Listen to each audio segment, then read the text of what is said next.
Welcome back inside Lighthouse. This morning we're going to be going on a basement insulation installation. So enjoy it.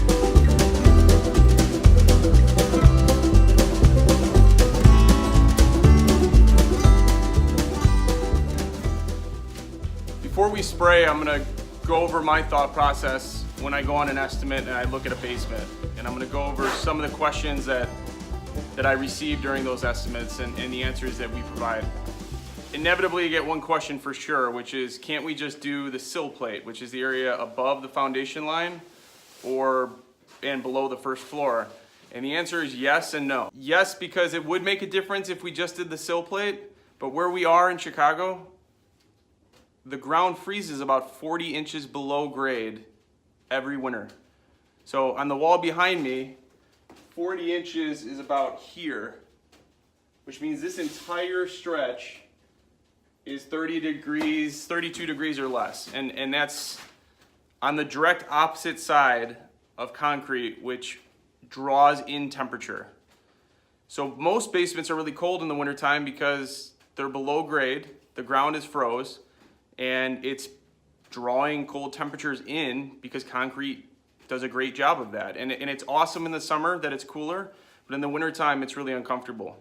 So by the time we get 42 inches below grade, wherever it starts to teeter off to get to about 55, we're right at the ground level. So we encourage everybody to not just do the sill plate, but to take the spray foam down all the way to the floor.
All in all, I'm pretty happy with the project. It came out looking nice. It came out looking clean. The depths are on point and the ratio is obviously on point. The color consistency is great. The texture was a little tough to dial in because the temperature outside is about 45 degrees and we're using summer blend material. We're in that weird stage, and spray foam is dependent a lot upon temperature management.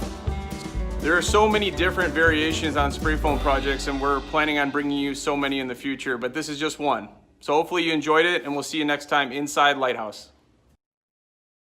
We're back in the shop about an hour later than I thought we would be, and it was for a good reason. Everybody's gone, it's really quiet, and I was just thinking about how lucky we are to interact with our clients the way that we do. Our client asked me why we're called Lighthouse. And it's probably one of my favorite things about our business.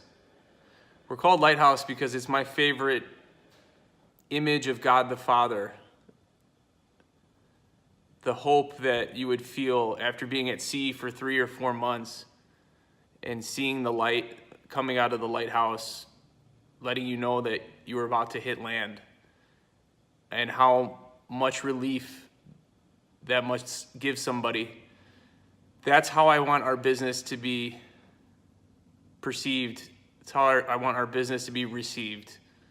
I want us to try to live that out and be that light and Realistically, it came out of being in a very dark industry. Construction, automotive, anything service-based can be really dark and misleading and manipulative. And I thought how amazing it would be if there was a business that was the light, that was the lighthouse, and that when you saw that we were there, you knew that you were taken care of. And that's the conversation I got to have about Jesus and God and what it means to me to do business a little bit differently and with different purpose. I'm so thankful for that. And I'm thankful to be able to share it with you guys. I hope it inspires you to live out whatever your dreams are. We work hard every day so that we might have the opportunity to have that type of a conversation with our client. We hope that our work ethic and our integrity and the way that we carry ourselves encourages somebody to ask us, what does Lighthouse mean? And I can't think of a better purpose to get up in the morning than to be the light.